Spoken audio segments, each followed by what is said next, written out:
Representing people. Mr. President, my people are on the sea. On this place, economic stability and confidence. Forget this at corporate. Minister and the give us access to our money.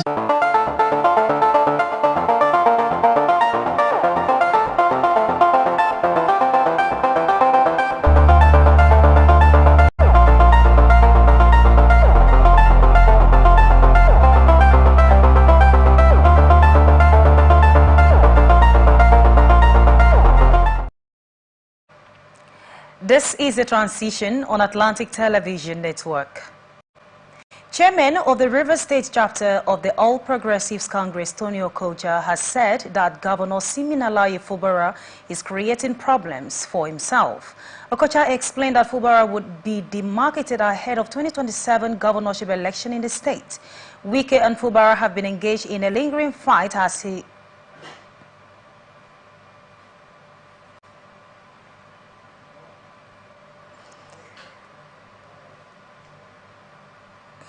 that have defied intervention from President Bola Tinubu and other political stakeholders. The minister, however, expressed readiness for a peaceful resolution if Fubara adhered to the rule of law.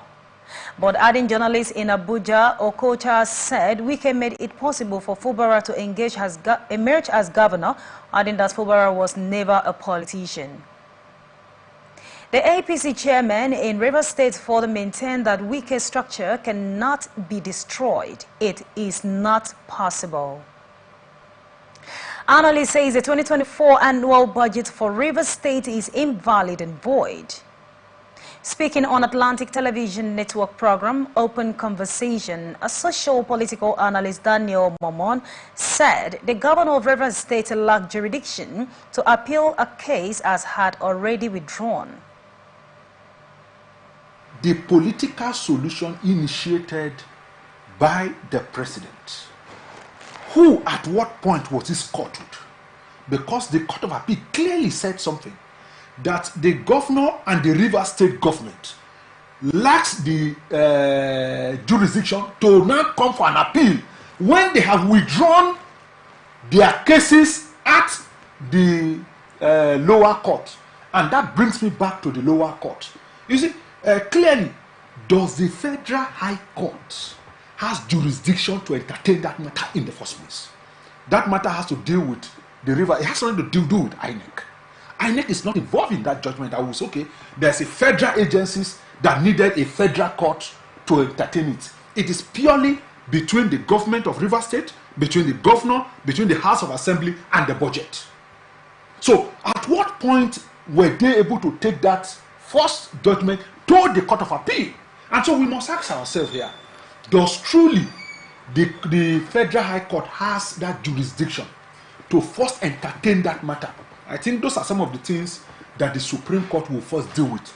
But unfortunately, as we stand today, unfortunately, the budget of Rivers State 2024 is not. On his part, Chisi Yemasilia said the Martins and Mayhules faction of the Rivers State of Assembly did not resign from the People's Democratic Party, therefore they remain member of PDP. That should be saying no, this would have left us is the PDP. Has gone to the court to say they are still our members, they have not left us. Because you see, the way I decamp from a political party as a non-assembly member, a non-government official, it's not the same thing they will. But first they will have to resign from their own party before they cannot go.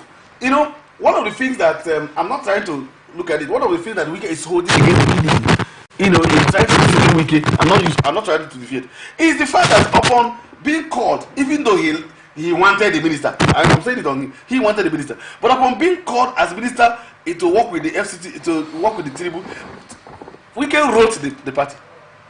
This comes after Martins and Mehule's faction of the Rivers State House of Assembly declared the seat of the new chief of staff to the state government, Edison Ehi, and the pro-Fubara Assembly Speaker Victor Okojumbo vacant, citing their prolonged absence from legislative.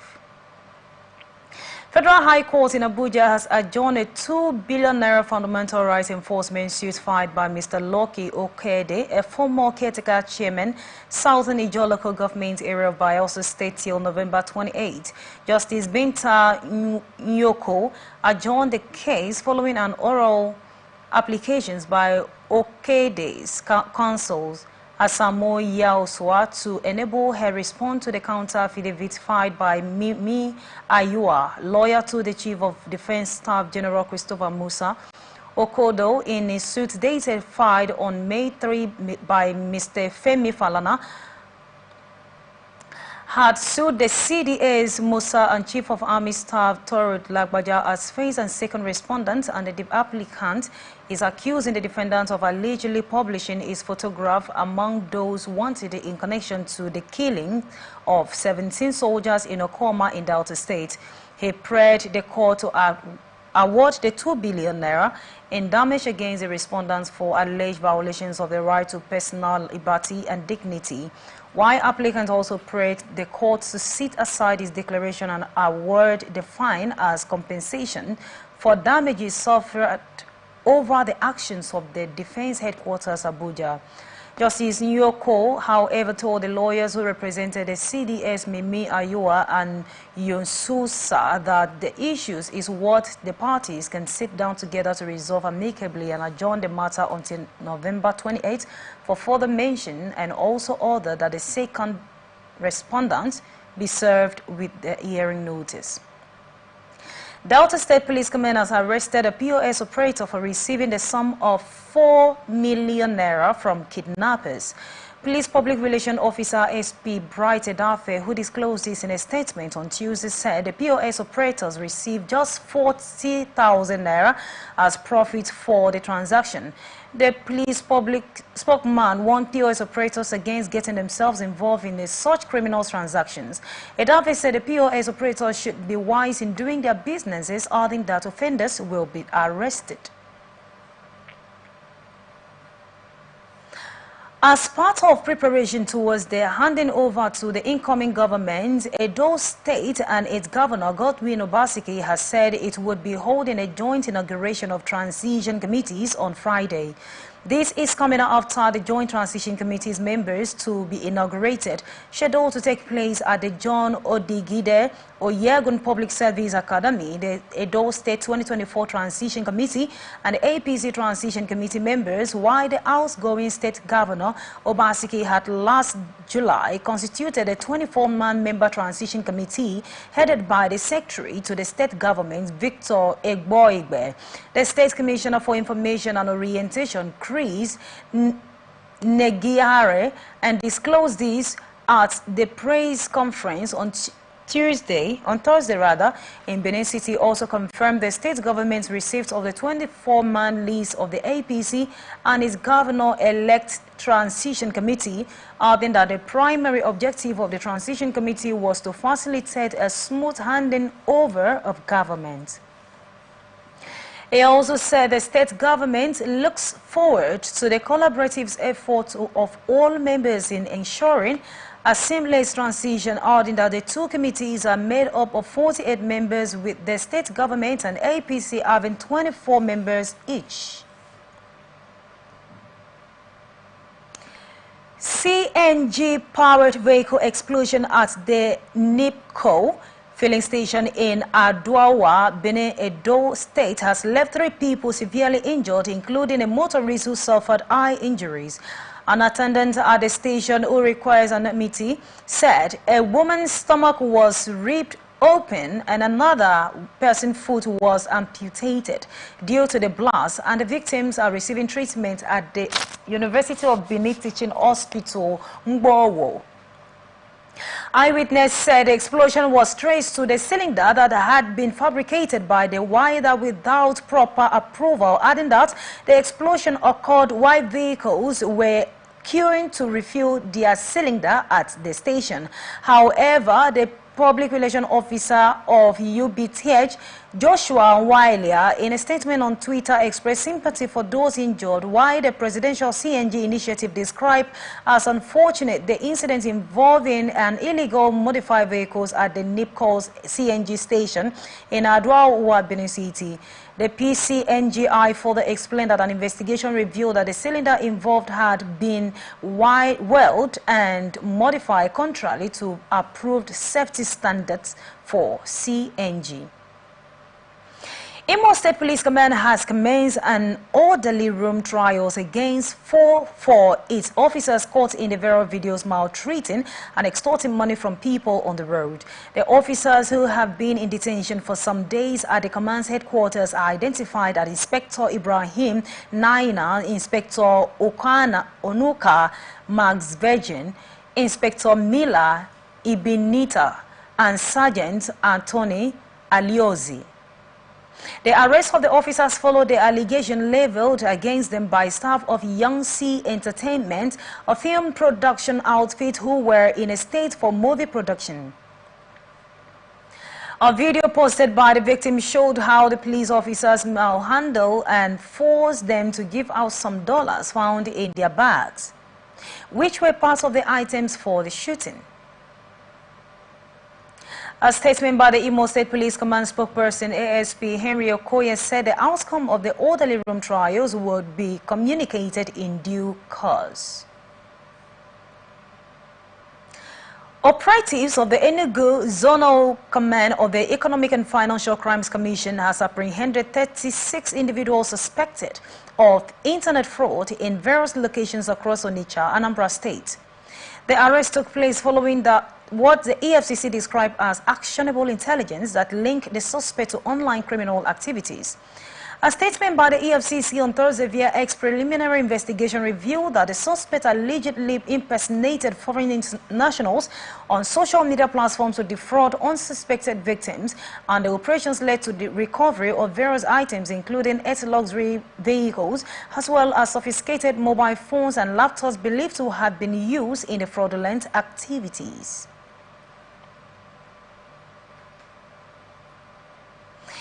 Independent National Electoral Commission says the date for the Anambra governorship election has been fixed for Saturday, 8 November 2024.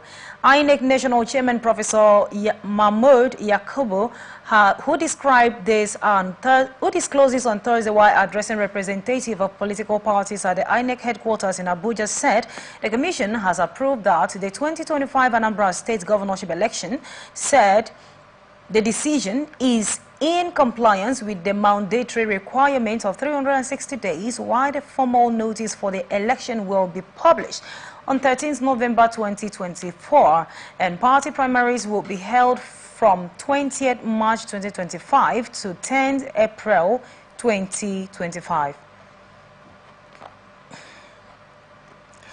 Conference of Nigeria political parties has threatened to boycott the forthcoming local government election slotted for October 19, 2024 in Kogi State. The Kogi State chairman of CNPP, Comrade Mohammed Kabiru Abdullahi, who discloses in a statement on Thursday, said the group had passed a vote of no confidence on the Kogi State Independent Electoral Commission, citing that the electoral bodies had failed to carry relevant stakeholders along prior to the council polls. The CNPP chairman averred that the preparation for the forthcoming election lacked transparency in the whole process. Federal Capital Territory Administration has begun the demolition of 50 duplex and bungalows illegally erected in Sabon Lugbe, Abuja. Akuta Galadima, the Director Department of Development Control, who led the exercise on Thursday, explained that the structures were illegally erected by land grabbers without the approvals of appropriate authorities. Galadima explained that the southwest area of Gabon Lugbe was part of the first 3 districts of the Federal Capital Territory, and the department has warned that it would bounce on land grabbers in the area and advised people against buying any property without due diligence to ensure its legality. Galadima said the demolition was part of the department's enforcement, beginning with 10 buildings, and also identified areas where land grabbers were operating as Idu training station, now part of Gusa and Kayami Akpofari area of Lagba. The director warned that illegal development would not be condoned in the capital city, saying that the land grabbers were deceiving innocent residents, that the areas would be integrated into Phase 5 of the FCC. FCT Minister Nyesom Wike has joined an Abuja Investment Company Limited on its Face Abuja Business and Investment Summit in the showcasing the investment opportunities in the FCT, while calling on the investors to explore countless possibilities in various sectors. The Minister of the Federal Capital Territory, Barrister Nyesom Wike, who was the chief host of the event, declared FCT open for investment on the real estate, agriculture, tourism, mining, renewable energy, and construction sectors. Abuja Investment Company Limited. Permit me to begin by welcoming all of you to Abuja who have traveled across our beautiful country and beyond to attend this auspicious event. I'm aware that Abuja Business and Investment Summit is designed to showcase to our stakeholders and potential investors in Nigeria and worldwide the investment opportunities that are bound in the FCT. It's equally a platform to initiate collaborations to enhance economic growth, cultural exchange, and sustainable development. I therefore wish to commend the Group Managing Director of Abuja Investment Company Limited and her dedicated team for the initiative in organizing this summit, which exemplifies the administration's commitment to fostering an investment-friendly environment in the nation's capital. The theme, optimizing investments through partnership, resonates deeply with our vision for the Federal Capital Territory as a thriving hub for business and innovation. As we navigate the complexities of today's economic landscape, it is essential to recognize that the power of collaboration can significantly enhance our investment strategies. By forming strong partnerships, we not only pool resources, but also leverage diverse expertise and insights that drive innovation and efficiency. The minister also disclosed plans to commence 9 major infrastructure projects in the FCT, saying the provision of road infrastructure and transportation network have also been prioritized to ensure seamless connectivity within Abuja, stressing that AICL and the Abuja Enterprise Agency have also supported investors by ensuring that they receive the necessary guidance at every step of their investment journey in the FCT. I want to emphasize that the FCT is open for business. We have streamlined our processes to make it easier for investors to set up and operate.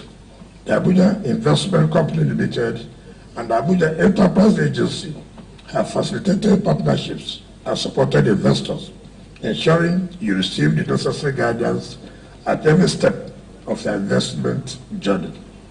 Besides infrastructure security, we also focus on fostering innovation and entrepreneurship.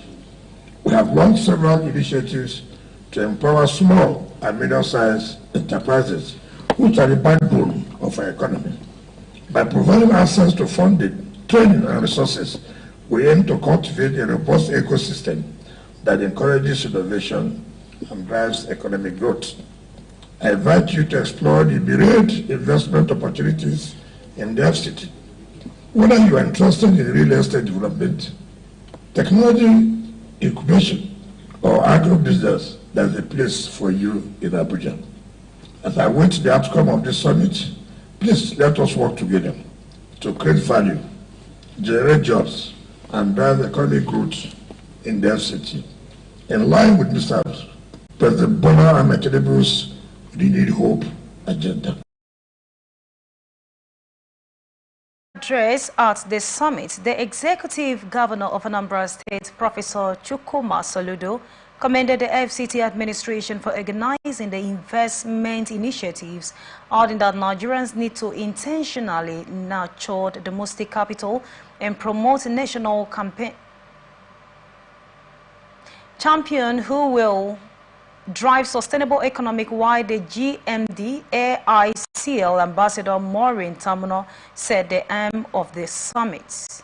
Well, this summit is aimed at promoting investment opportunities in FCT, as well as creating a platform for networking among investors from within Nigeria and beyond. I am confident that our crop of carefully selected and notable panelists would provide insightful and thought-provoking ideas that will break new grounds for economic prosperity for our esteemed company and participating investors. In addition, I believe the discussions at this event would inspire us to think bigger, to push the boundaries of what's possible in business and investment. It's a good thing for me as a member of House of Rep to be here today. And I must say that the partnership with the Minister for Nigeria and the Abuja investment is really doing very well for Nigeria. As a member, as a deputy for the Committee on Ecology, and as a member of Committee on Renewable Energy, we've had reason to come to the Abuja Investment Company to actually do quite a lot, especially in this time of climate change, where things are changing, and we're looking at the future of work in the world, so that we can help our youth in the new direction where the world is going. And with our relationship, I can say, and I'm bold to say, that the Commission the investment company, they're going in the right direction. All Progressives Congress says it will boycott the local government re-election in Plateau State scheduled for 19th October 2024. The party made this known on Thursday in a statement signed by its state publicity secretary, Stitu Bamayiye, that the party had directed its supporters to distance themselves from the re-run elections. The party therefore urged its councillorship candidates and supporters in its affected electoral ward that the re-election is expected to take place to disregard all elections directives and commended the people of the state, particularly in teaming supporters, for clearly showing the PDP-led government had no political direction, while the APC appealed for calm and peace in the face of provocation. Bauchi State Governor Bala Mohammed has called on the President Bola Ahmed Tinubu's led federal government to review its current monetary and fiscal policies, stating that they are not working effectively. The governor made this call at the launch of the Nigerian Development Update in Abuja and urged the government to avoid being dogmatic in its approach and stressed the urgent need for change due to the growing hardship in the country. He highlighted the plight of ordinary Nigerians, warning that hunger and economic hardship had created a volatile situation, and also called on the federal government to develop more effective economic policies, stressing that the funds currently being received are insignificant to address the widespread hunger. National Chairman of the All Progressives Congress, Dr. Abdullahi Granduje, has sent condolences to families of the tragic trade tanker explosion incident in Taura local government area, Jigawa State. He extended his deepest condolences to the government and people of the state following the fire explosion from the fuel tanker, which claims over 140 lives, and also expressed his deepest sorrow over the tragic incident. The APC National Chairman expressed his grief while extending his condolences to the victims, their families, and the entire people of Jigawa State, adding that the APC stands united with the government and people of Jigawa State during this challenging period, while offering unwavering support.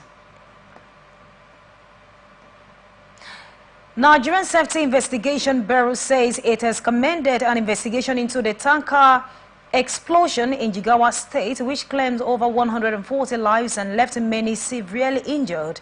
A statement signed by the Director of Public Affairs and Family Assistant Bimbo Oladeji said the death toll of the petrol tanker explosion on Wednesday rose to 147.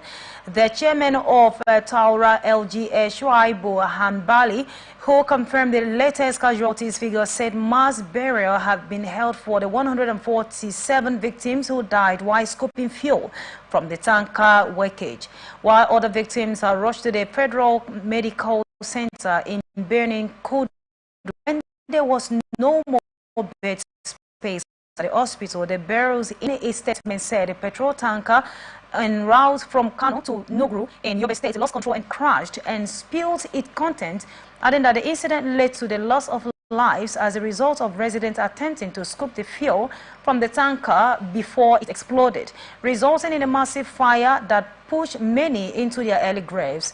Quoting the NSIB Director General Captain Alex Bade, Olajide said, in line with the mandate to investigate accidents across all transportation sectors, the NSIB has deployed a GO team of experts to investigate the incident, and the team will assess the circumstances surrounding the crash, as well as the explosion, to identify casual factors and provide safety recommendations aimed at preventing further occurrences.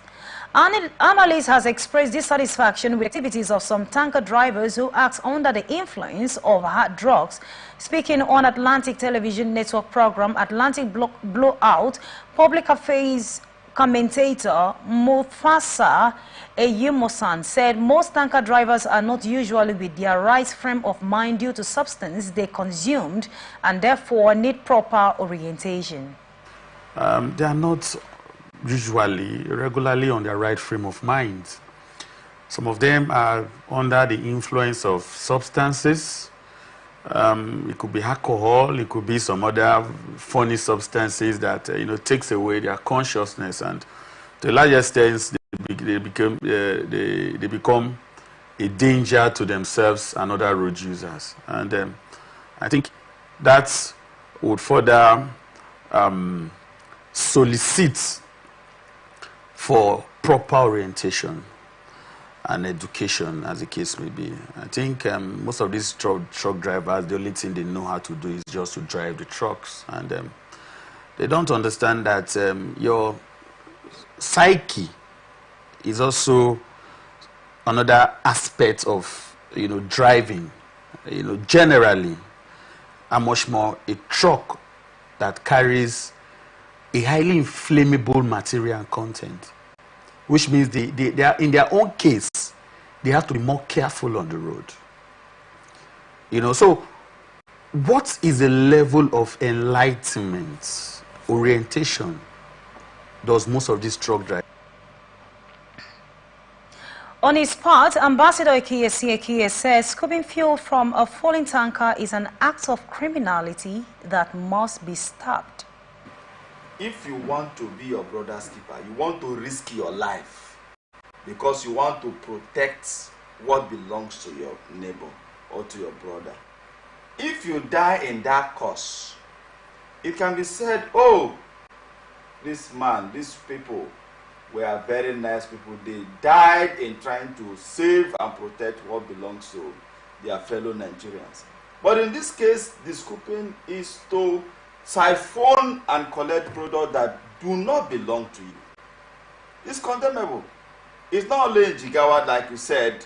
In Rivers State, it has happened. In several states, it keeps happening. When a truck will turn, and then the next mindset of the villagers, the people around there is, hey, we have seen maybe whether it's the Lord's blessing. God has favored us, so favor you with another man's product. So I want to think that it's not a question of awareness. They are aware that this thing can lead to the untimely. This comes after the death toll from the tanker explosion in Jigawa, Majia local government area, where over 153 persons died and over 100 people hospitalized.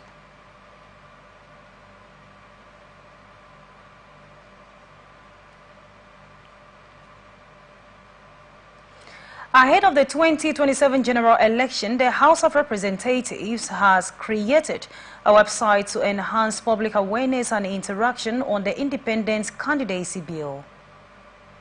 Addressing newsmen in Abuja, the spokesperson of the House, Rep. Akin Rotimi, APC Ekiti State, said the primary aim of the bill is to deepen political participation as much as possible. He said that the country had witnessed 7 electoral cycles since the commencement of the 4th Republic, and that it was important to improve the system as the nation looks forward to the 8th electoral cycle.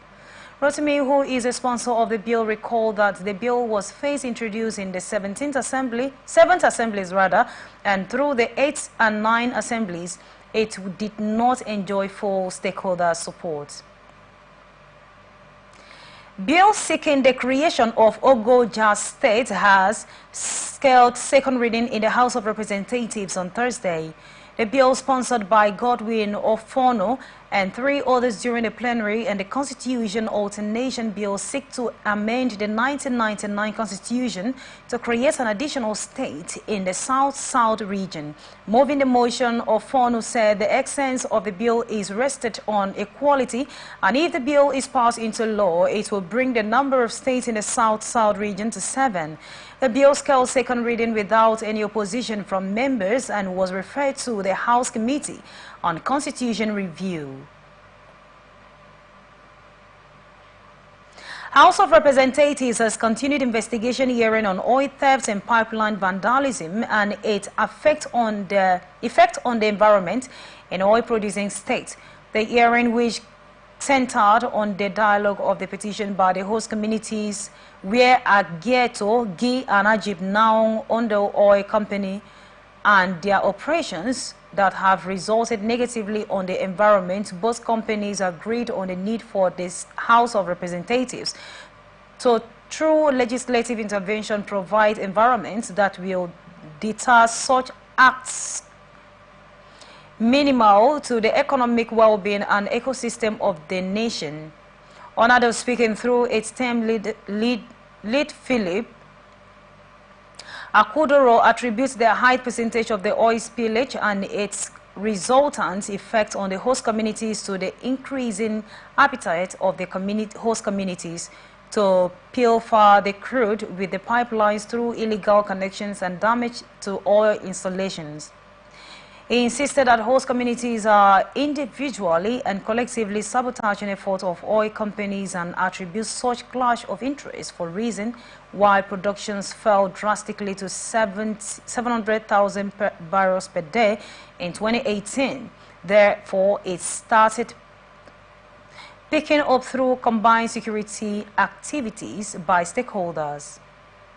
Earlier, Chairman Committee Honorable Julius Pondi said the House will resolve to get to the root cause of environmental degradation and pollution caused by oil companies and their operations.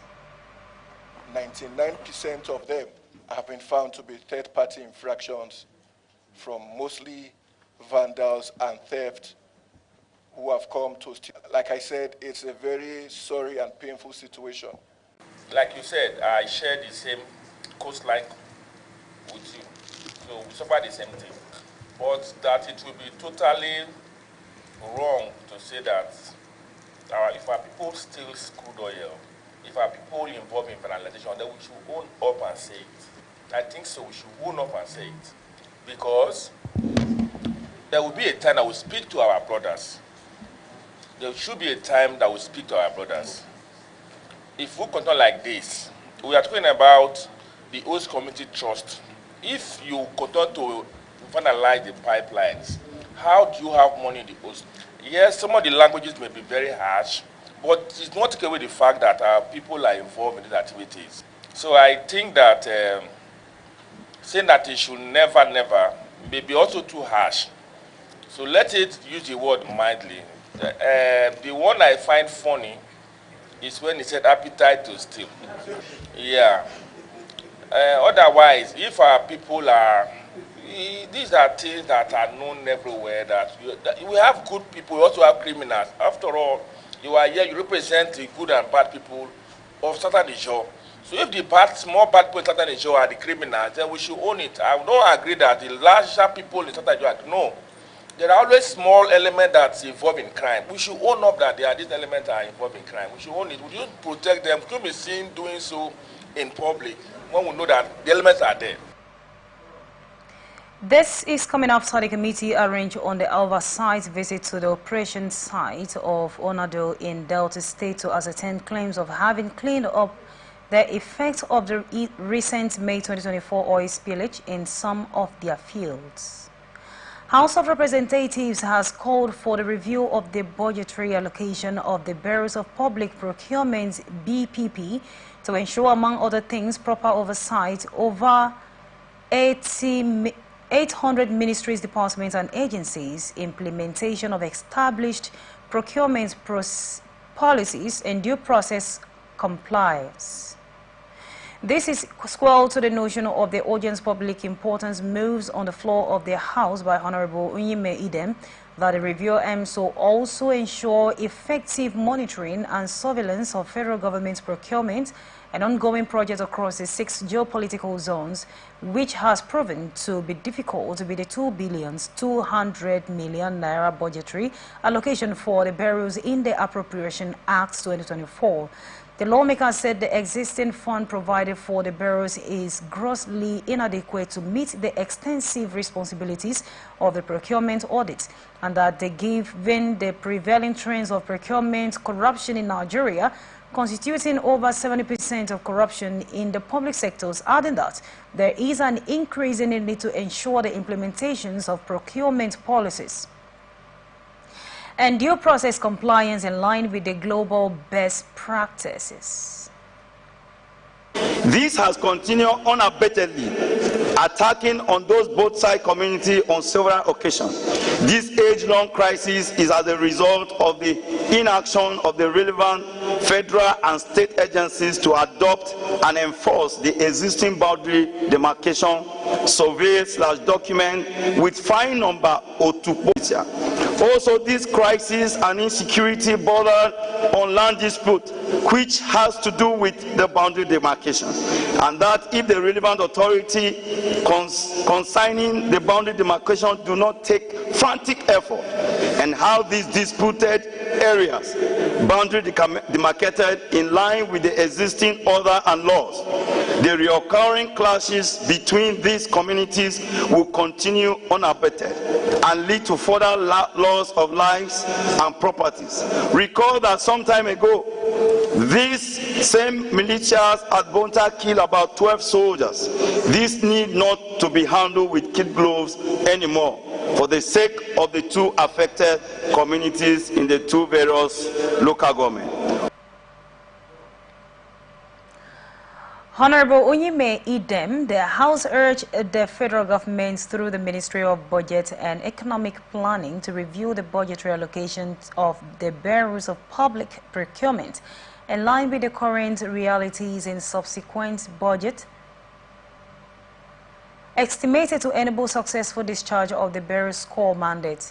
The Grain Chamber also urged the bureaus of public procurement to collaborate with relevant stakeholders, including ministries, departments, and agencies, civil society organizations, and the National Assembly to enhance the provision of a legal and institutional framework and professional capacity for public procurement in Nigeria for the hostilities development of our beloved country.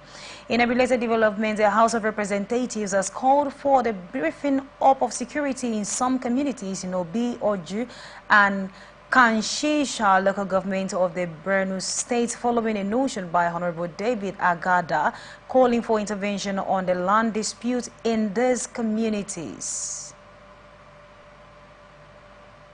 That the Bureau is empowered to, among other things, oversight over 800 ministries, departments and agencies, MDS, to ensure the implementation of established procurement policies and due process compliance.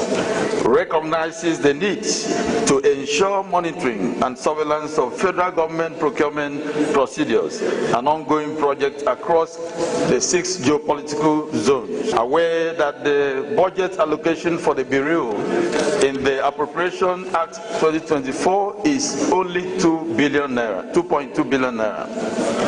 Concerned that the existing funds provided for the Bureau is grossly inadequate to meet the extensive responsibility of the procurement audits, monitoring and surveillance in the ministry, departments and agencies, MDS, in the 6 geopolitical zones of the nation. Also concerned that given the prevailing trend of procurement corruption in Nigeria, constituting over 70% of corruption in the public procurement sector, there is an increasing need to ensure the implementation of procurement policies and due process compliance in line with global best practices. Cognizant that the increasing rates of procurement corruption in the public sector necessitates urgent measures for effective oversight to ensure value for money, transparency, competitiveness, and professionalism.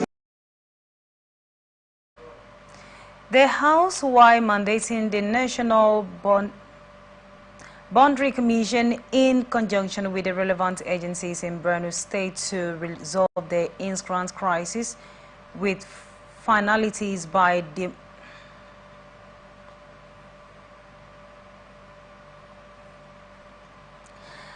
democrating the boundaries between the communities in line with the original boundary democrated and surveillance documents, democide with Kaduna Office of the National Boundary Commission as conducted by the Surveyor General of the Federation.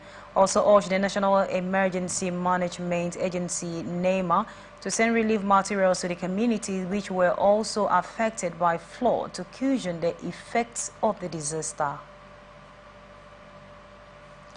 National Security Advisor Malam Nuhu Rabadu said a significant number of illicit weapons currently in circulations in Nigeria originally belonged to the federal government. Rabadu, who disclosed this during the armed destruction exercise conducted by the National Center for the Control of the Small Arms and Light Weapons at Muhammadu Buhari's cantonment in Abuja, said the weapons ended up in the hands of non-state actors due to corrupt elements within the security agencies. The NSA condemned security personnel who facilitated the distribution of weapons to terrorists, bandits and other non-state actors, and assured that the government will do everything possible to ensure the country's security.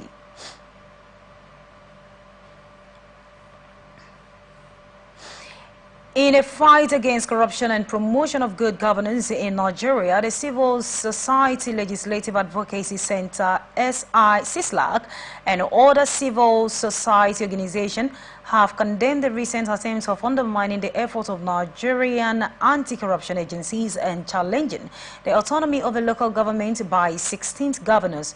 While briefing newsmen in Abuja, the Executive Director, Civil Society Legislative Advocacy Center, CISLAC, Aluwal Musa Rafasanjani, who gave vivid details of the suit fired 16 governors, said the implication of the suit is to legitimize corruption and looting of public funds. The issues are the suit reportedly filed by 16 Nigerian governors at the Supreme Court seeking, among others, to declare EFCC and NFIU as illegal bodies and unconstitutional. They are legally assigned acts at the subnational levels, not only undermines the efforts in the fight against corruption, but also send a dangerous signal that accountability and transparency can be subverted for political expediency. More worrisomely, the consolidated suit, which has now been scheduled for hearing on October 22nd, 2024, pleads for a declaration that federal government of Nigeria, through the EFCC, NFIU, or any other agency, lacks the power to issue any directive, guidelines, advisory, or any instrument, however, call for administration and management of funds belonging to the state. The implication of this action, the action of these 16 governors and their silent collaborators, because even the other governors have not come out openly to say that we disassociated ourselves with these 16 governors, so which means that they are doing solidarity. And if they are not doing solidarity, we challenge them, let them come out to disassociate themselves from these 16 governors that are trying to make or legitimize looting, corruption, and all sorts of irresponsible behavior, financial recklessness in their state. Because that's the implication, that's the interpretation of what they seek to do. And the question is that on whose mandate? Who gave them that mandate? None of the state conducted any public hearing or public consultation before they go into court. Who told them that they have that right under democracy for fundamental issue like this?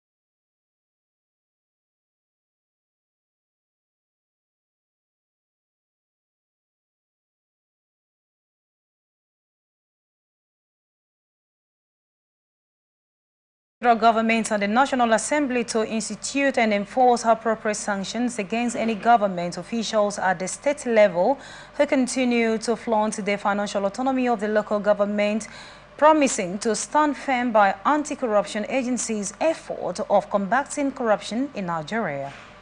So we call on the federal government National Assembly, and other relevant anti-corruption agencies to institute and enforce appropriate sanctions against any government official at the state level who continues to flout financial autonomy of local governments. In the same vein, we also call for increased oversight by the Financial Intelligence Unit to continue its oversight of the funds that are appropriated and deployed to local governments to ensure strict adherence to the ruling of the Supreme Court. Similarly, we also call, for enhanced public accountability, that the monies that go to local governments are monies for the Nigerian people who are the local governments. And that money is your money, and you should have interest in following the money and ensuring that whatever the money is appropriated for is used to address the social conditions of people at the local government level that is poor at this point.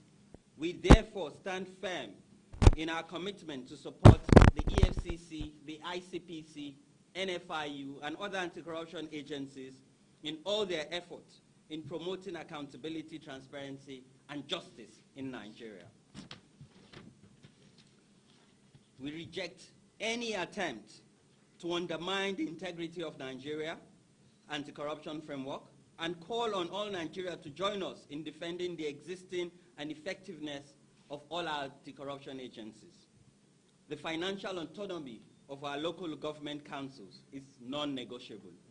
It is a constitutional provision that must be respected by all tiers of government. We stand united in condemning any action by state governors that undermines this autonomy and call for strict adherence. And that's the size of the package. Thanks for joining us. I am Immaculate Irikana. Join us on Facebook and YouTube, Atlantic Television Network, Instagram and TikTok, Atlantic TV Network 1, X Atlantic TV Network. Watch us live on our website, atlanticnetwork.tv. Remember that peace and unity are the pathways to progress. The people of Maiduguri need your help. A catastrophic flood has engulfed the city, leaving over 1 million residents stranded and fighting for survival. Entire communities are submerged, with people trapped inside homes and on rooftops cut off from food, clean drinking water, and essential supplies. Health experts are warning of a potential outbreak of deadly diseases, and medical facilities are out of commission. The situation is dire. Helicopters, boats, and high-riding trucks capable of navigating the treacherous, waterlogged areas are urgently required to reach the countless men, women, and children still awaiting rescue. The Nigerian media is issuing a desperate plea to the government, humanitarian organizations, international actors, and citizens across the nation. Step in now, before it's too late. For more information on how you can help, contact Professor Usman A. Tar, the Honorable Commissioner for Information and Internal Security, Borno State, on 0809-233-3955. Every second counts. This is powered by Atlantic Television Network. The people of Maiduguri need your help. A catastrophic flood has engulfed the city, leaving over 1 million residents stranded and fighting for survival. Entire communities are submerged, with people trapped inside homes and on rooftops cut off from food, clean drinking water, and essential supplies. Health experts are warning of a potential outbreak of deadly diseases, and medical facilities are out of. The situation is dire. Helicopters, boats, and high-riding trucks capable of navigating the treacherous, waterlogged areas are urgently required to reach the countless men, women, and children still awaiting rescue. The Nigerian media is issuing a desperate plea to the government, humanitarian organizations, international actors, and citizens across the nation. Step in now, before it's too late. For more information on how you can help, contact Professor Usman A. Tar, the Honorable Commissioner for Information and Internal Security, Borno State, on 0809-233-3955. Every second counts. This is powered by Atlantic Television Network.